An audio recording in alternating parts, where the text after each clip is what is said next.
Welcome students. इस video में हम डिस्कस करेंगे डॉक्टर फॉस्टस की समरी को, जिसके राइटर हैं क्रिस्टोफर मार्लो।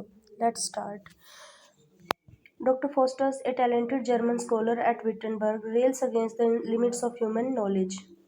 डॉक्टर फॉस्टस जो हैं वो जर्मनी के एक विद्वान हैं विटनबर्ग में, और वो ह्यूमन नॉलेज की लिमिटेशंस के खिलाफ हैं। मतलब वो नहीं चाहते कि नॉलेज की भी कोई लिमिट हो कि इतना सीख सकते हैं, इतना ही ये डिग्री ले ली, वो डिग्री ले ली। मतलब वो उनका मानना है कि कुछ ना कुछ सीखते रहना चाहिए इंसान को। He has learned everything he can learn. उसने सब कुछ सीख लिया था जो वो सीख सकता था, और सो ही थिंग्स, और जो वो सोच सकता था। All of these things have left him unsatisfied, so now he turns to magic. लेकिन इतना सब कुछ सीखने के बाद भी वो असंतुष्ट थे, और अब वो इसलिए वो नई चीज़ सीखने की उन्होंने सोची, और वो नई चीज़ थी magic. A good angel and an evil angel arrive, representing Foster's choice between Christian conscience and the path of damnation.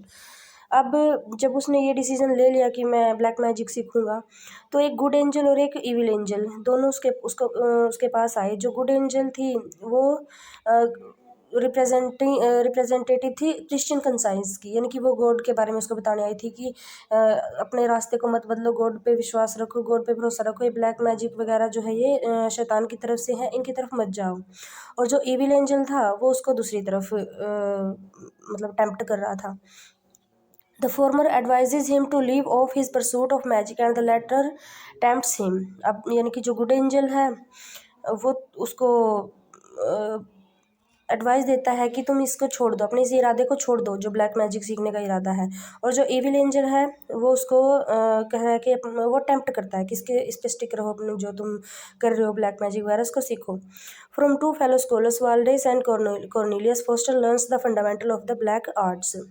अब वो मान जाता है उसकी इविल एंजल की बात, और वो अपने दो फेलो स्कॉलर से, यानी कि जो उसके जो साथी थे विद्वान, उनसे जो पहले से ब्लैक मैजिक जानते थे, उनसे, उनके नाम थे वाल्डेस और कॉर्नेलियस, उनसे फोस्टस जो है ब्लैक मैजिक के, ब्लैक आर्ट के फंडामेंटल सीखता है। He thrills at the power he will have and the great feats he will perform. वो बड़ा रोमांचित है, बड़ा उत्साहित है कि उसके पास पावर आ जाएंगी और उनसे वो बड़े बड़े कारनामे कर दिखाएगा, तो वो बड़ा खुश है। ही समन्स द डेविल मेफोस्टोफिलिस। तो अभी अपनी ब्लैक मैजिक से वो उस मेफोस्टोफिल्स नामक डेविल को बुलाता है। They flash out the terms of their agreement with Mephistophilis representing Lucifer. और वो जो मेफोस्टोफिलिस है वो लूसीफर का रिप्रेजेंटेटिव है, और वो उसने बुलाया है उसको, तो एक एग्रीमेंट के साथ वहाँ पे प्रकट होता है। Faustus will sell his soul in exchange for 24 years of power with Mephistophilis as servant to his every will. और इस एग्रीमेंट में क्या लिखा है कि 24 साल तक फोस्टस को अपनी आत्मा जो है वो शैतान को देनी पड़ेगी, और बदले में उसको 24 साल तक मेफोस्टोफिलिस जो है वो एज ए सर्वेंट मिलेगा। उसके सारे जो जादू के कार्य करेगा उसमें मेफोस्टोफिलिस जो उसके साथ रहेगा हमेशा, वो उससे कुछ भी करवा सकता है। मतलब in a comic relief scene, we learn that Foster's servant Wagner has gleaned some magic learning. He uses it to convince Robin the clone to be his servant। और दूसरी तरफ उसका जो नौकर होता है फोस्टस का, उसका नाम है वैगनर, वो भी उसको देख देख के इमिटेट कर रहा है, जो भी सेरेमनी वो कर रहा है ब्लैक मैजिक की वो भी साथ साथ कर रहा है, तो वो मतलब छुप के। तो जिस तरह उसने मेफोस्टोफिल्स को बुलाया, और इसी तरह उसके जो सर्वेंट है वैगनर है उसने रॉबिन को बुलाया। वो भी एक स्पिरिट है जिसको वैगनर ने बुलाया है ब्लैक मैजिक के द्वारा।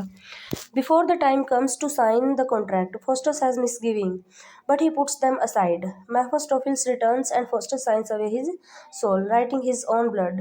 The words homo fuge appear on his arm and Faustus is seized by fear. अब जैसे जैसे वो टाइम नज़दीक आया कि उसको कॉन्ट्रैक्ट साइन करता है, तो गुड एंजल और इविल एंजल दोनों बार बार उसके पास आते हैं। जब भी वो कोई स्टेप उठाने वाला होता है तो गुड एंजल जो है वो उसको एडवाइस करता है कि मत करो ये, और जो इविल एंजल है वो उसको टेम्प्ट करता है कि करो ये। तो लास्ट में वो मान जाता है, मतलब उनकी बात, डेविल्स की बात मान जाता है, और वो उसको एग्रीमेंट को साइन कर देता है अपने ब्लड से। जैसे वो साइन करता है तो उसकी आर्म पे एक वर्ड लिखा जाता है होमोफ्यूज, जिसका मतलब है फ्लाई मैन। तो अब वो जब वो ये वर्ड्स उसकी आर्म पे अपीयर हुए, यानी कि मोहर लग गई शैतान की उसके ऊपर कि अब तुम मेरे हो, तो अब वो डर से भर जाता है। डर से भर जाता है, तो गुड एंजल एक बार फिर से उसको समझाने के लिए आता है। तो मेफिस्टोफेलिस क्या करता है, distract him with the dance of devils. तभी डेविल्स का एक डांस स्टार्ट हो जाता है और वो डिस्ट्रैक्ट हो जाता है, मतलब सोचने नहीं देता मेफिस्टोफेलिस उसको कि ये क्या हो गया, कहीं ये रिपेंट ना कर ले। तो Faustus requests a wife, a demand Mephistopheles denies, but he does give Faustus book full of knowledge. अब जब वो डेविल्स के डांस की तरफ अट्रैक्ट हो जाता है, तो जो फोस्टस है वो एक वाइफ की डिमांड करता है मेफिस्टोफेलिस से, लेकिन मेफिस्टोफेलिस उसको मना कर देता है कि वाइफ नहीं मिलेगी, इसके बदले में तो वह उसको कुछ बुक्स देता है जादू की, नॉलेज की। सम टाइम हैज़ पास्ड, कुछ समय के पश्चात Faustus curses Mephistopheles for depriving him of heaven although he has seen many wonders. अब कुछ समय बीत चुका है, फोस्टस के पास मैजिकल पावर्स आ गई हैं, उसने कुछ वंडर्स भी किए हैं, लेकिन फिर भी कहीं ना कहीं उसको उसको दुख है कि मैं शैतान की तरफ से काम कर रहा हूँ। तो वो मेफिस्टोफेलिस को कर्ज करता है, कोसता है कि तुमने मुझे स्वर्ग से वंचित कर दिया, क्योंकि अब तो वो नर्क में जाने वाला है 24 साल तक ये मज़े की ज़िंदगी जी के, उसके बाद वो नर्क में जाने वाला है। तो वो कोसता है मेफिस्टोफेलिस को। The good angel and evil angel arrive again. तो अब फिर आते हैं गुड एंजल और evil angel. The good angel tells him to repent and evil angel tells him to stick to his wicked ways. Good angel उसको पश्चाताप करने के लिए कहता है और इविल एंजल कहता है कि नहीं, तुम बने रहो अपने विक्ड वेज की और जो तुम कर रहे हो। Lucifer, Beelzebub and Mephistopheles return to intimidate Faustus. अब ये लास्ट में ये तीनों आते हैं, लूसीफर, बियल्ज़ेबब और मेफिस्टोफेलिस, जो उसको भयभीत करते हैं डॉक्टर फोस्टस को। He is cowed by them and agrees to speak and think no more of God. वह उनसे डर जाता है और वो एग्री हो जाता है कि अब मैं गॉड के बारे में ना तो कुछ बोलूँगा ना सोचूंगा। They delight him with a pageant of the 7 deadly sins. अब वो उसको और दिखाते हैं, मतलब उसको खुश करते हैं कुछ 7 डेडली सिंस का तमाशा दिखाकर। And then Lucifer promises to show Faustus hell. और फिर लूसीफर प्रॉमिस करता है फोस्टस से कि वो उसको हेल दिखाएगा कि नर्क कैसा होता है। Mean while Robin the clown has Gotan one of Faustus magic books. और उसी समय जो रोबिन है, रोबिन द क्लोन, जो उसके नौकर ने जिसको बुलाया है स्पिरिट को, वो उसकी मैजिक बुक्स को चुरा के ले जाता है जो मेफिस्टोफेलिस ने उसको दी थी।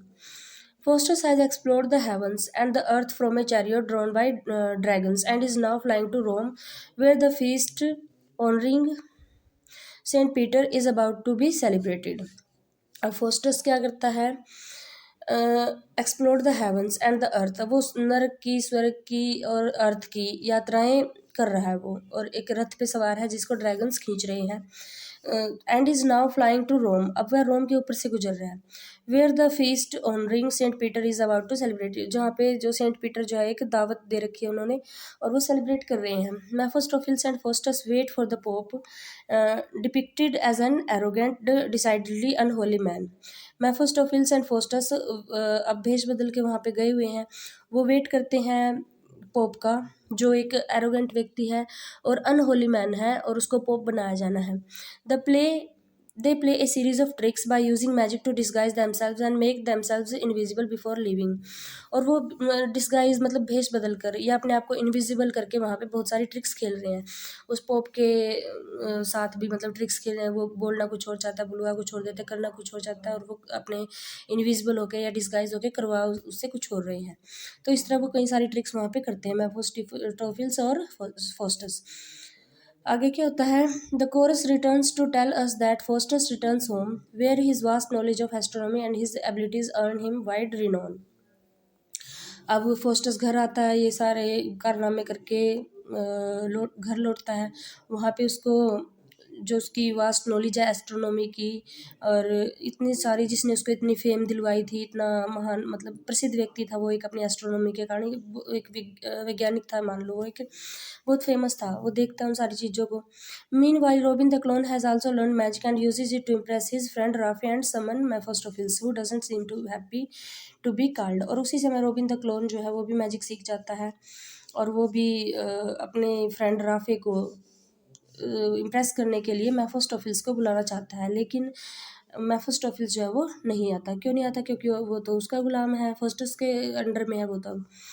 Eight the court of Charles V, Faustus performs illusions that delight the emperor. अब इसके बाद क्या होता है, एक बार और चार्ल्स V जो है एक राजा है मतलब, तो वो उसके दरबार में भी जाके फोस्टस कुछ इल्यूजन्स परफॉर्म करता है, मतलब कुछ जादू के कारनामे दिखाता है, करतब दिखाता है राजा को खुश करने के लिए। He also humiliates a knight named Benvolio, और वहाँ पे एक नाइट होता है, एक सैनिक वीर होता है, योद्धा, उसका वो अपमान करता है फोस्टस अपनी जादू की ट्रिक्स यानी कि जो वो कारनामे कर रहा है उसमें वो उसका अपमान करता है एक नाइट का, जिसका नाम है बेनवोलियो। When Benvolio and his friends try to avenge an humiliation, Foster has his devils hurt them and cruelty transform them so that horns grow on their heads। और जब वो बदला लेने यानी कि बोनवैलियो और उसके फ्रेंड्स जब बदला लेने की कोशिश करते हैं अपने अपमान का, तो फोस्टस और उसके जो डेविल्स जो उसके पास हैं वो बड़े क्रुअल्टी से निर्दयतापूर्वक उसको बदल देते हैं। मतलब उसके बदल कैसे देते हैं कि उसके सिर पे सींग उगा देते हैं। जो वो बोनवैलियो है उसका दोस्त है, उनके सिर पे सींग उगा देते हैं। फोस्टस स्विंडल्स ए हॉर्स कोर्सर, तो और क्या करता है वो फोस्टस, वो एक हॉर्स कोर्सर होता है कि उसको ठग लेता है, मतलब अपना घोड़ा उसको बेच देता है। And when the horse courser returns, Faustus plays a frightening trick on him, यानी कि वो उसके साथ एक ट्रिक खेलता है एक हॉर्स कोर्सर के साथ, वो उसको अपना घोड़ा बेच देता है। और जब वो घोड़ा थोड़ी देर के बाद डिसअपियर हो जाता है और वो वापस आता है उससे अपना वो ये बताने कि वो तो डिसअपियर हो गया, तो उसके साथ भी वो फ्राइटनिंग ट्रिक्स खेलता है, कुछ ना कुछ उसको डराता है अपने जादू के तरीकों से। और क्या करता है Faustus, entertains the duke and duchess with पेटी इल्यूजन्स, और एक ड्यूक और डचेस के दरबार में भी जाके वो कुछ कारनामे दिखाता है। Before Robin the clown and his band of ruffians arrives, Faustus toys with them, और जो ये होते रोबिन द क्लोन वगैरह और जो स्पिरिट्स होती हैं उनके साथ वो खेलता है, मतलब उनको टॉयज़ की तरह यूज़ करता है। Besting them with magic to the delight of the duke and duchess duke और डचेस को खुश करने के लिए उनके साथ खेलता है। यानी कि उसने बहुत सारे कारनामे किए हैं अपने इस जादू की जो पावर मिली है उसके द्वारा। अब क्या होगा, 24 ईयर्स हो चुके हैं, Faustus's 24 years are running out. अब फोस्टर्स के 24 साल जो हैं वो गुजर रहे हैं। Wagner tells the audience that he thinks Faustus prepares for death. अब वैगनर ऑडियंस को बताता है कि लगता है कि फोस्टस जो है वो डेथ के लिए तैयार हो रहा है। He has made his will leaving all to Wagner, उसने अपनी विल बना दी है, अपनी वो जो वसीयत बना दी है, अपना सब कुछ उसने वैगनर को सौंप दिया है। But even as death approaches, Faustus spends his days feasting and drinking with other students. लेकिन जैसे जैसे दिन नज़दीक आ रहे हैं, फोस्टस अपने लास्ट वाले दिनों को स्पेंड कर रहा है फीस्टिंग यानी कि दावत उड़ाने में और अपने दोस्तों के साथ खाने पीने में। For the delight of his fellow scholars, Foster summons a spirit to take the shape of Helen of Troy। और अपने दोस्तों को खुश करने के लिए फोस्टस जो है वो एक स्पिरिट को बुलाता है कि वो हेलन ऑफ ट्रॉय का रूप धारण करके आए। हेलन ऑफ ट्रॉय एक सुंदर औरत थी जिसका रूप धर के वो उस स्पिरिट को बुलाता है। Later an old man enters warning Faustus to repent, और उसके बाद फिर एक ओल्ड मैन आता है जो वार्न करता है फोस्टर्स को, पश्चाताप करने की सलाह देता है। Fosters opts for pleasure instead and asks Mephistopheles to bring Helen of Troy to him to be his love and comfort during these last days। लेकिन फोस्टस जो है उसको रिपेंट नहीं करना, उसको तो ये आनंद वाले दिन, जो आनंद वाली स्थिति है यही पसंद है, और वो मेफिस्टोफेल्स को बोलता है कि उसके लिए हेलन ऑफ ट्रॉय को लेके आया जाए जो उससे प्यार करे और उसको आराम दे इन लास्ट के दिनों में। मेफिस्टोफेल्स रेडिली एग्रीज, अब मेफिस्टोफेल्स मान जाता है। Later, Faustus tells his scholar friends that he is damned and that his power came at the price of his soul। और बाद में वो अपने दोस्तों को बताता है कि उसकी जो कि वो शापित है और उसकी जो ये पावर है वो उसकी सोल के बदले में उसको मिली है। The scholar exit leaving Foster to meet his fate। और ये जानकर जो उसके दोस्त हैं वो वहाँ से चले जाते हैं उसको उसके हाल पे छोड़ के। As the hour approaches, Mephistopheles taunt Faustus. अब जब वो घड़ी नज़दीक आ रही है तो मेफिस्टोफेल्स उसको ताने मारता है फोस्टस को। Faustus blames Mephistopheles for his damnation, और फोस्टस उसको ब्लेम करता है कि मेरी ये जो अधोगति हुई है, इसके दुर्गति जो हुई है इसके कारण तुम हो। And the devil proudly tax credit for it, और जो मेफिस्टोफेल्स जो है डेविल वो इसका क्रेडिट हंस के लेता है, मुस्कुरा के लेता है। बड़े घमंड से। The good and evil angel arrive and the good angel abandons Faustus. अब गुड एंजल और इविल एंजल फिर से आते हैं, लेकिन गुड एंजल जो है अब उसको समझाता है तो वो नहीं मानता, वो बाद में उसको छोड़ देता है, मतलब अब वो उसको समझाना छोड़ देता है। The gates of hell open. अब नर्क के दरवाजे खुल जाते हैं। The evil angel taunts Faustus naming the horrible torture scene there. अब वहाँ जो इविल एंजल्स हैं वो उसको टोंट करता है कि देखो अब तुम्हारे साथ क्या होने वाला है, आगे आगे जो हॉरिबल टॉर्चर्स दिखाई दे रहे हैं नर्क के दरवाजे के दूसरी तरफ, उनके नाम ले लेकर वो उसको ताने मार रहे हैं। The clock strikes 11। अब घड़ी में 11 बज चुके हैं। Faustus gives a final frenzied monologue. अब फोस्टस जो है एक लास्ट, एक क्रोध में भरा हुआ मोनोलॉग देता है। मोनोलॉग होता है स्वभाषण, मतलब खुद एक अकेला खड़ा होकर वो बोल रहा है कुछ। Regretting his choices. अब वो पश्चाताप कर रहा है कि उसने क्या चुना। At midnight the devil enter. और पूरी आधी रात को, इनके 12 बजे डेविल जब एंटर करते हैं। As Faustus begs God and the devil for mercy. अब फोस्टस जो है गॉड से भी और डेविल से भी दया की प्रार्थना करता है। The devil drag him away. Devils उसको लेके चले जाते हैं। Later the scholar friends find Faustus body torn to pieces. और बाद में जो फोस्टस है उसके स्कॉलर फ्रेंड्स जो है उसको उनको उसकी बॉडी मिलती है टोन टू पीसीज, टुकड़ों में कटी फटी, यानी कि अब वो जा चुका है नर्क में।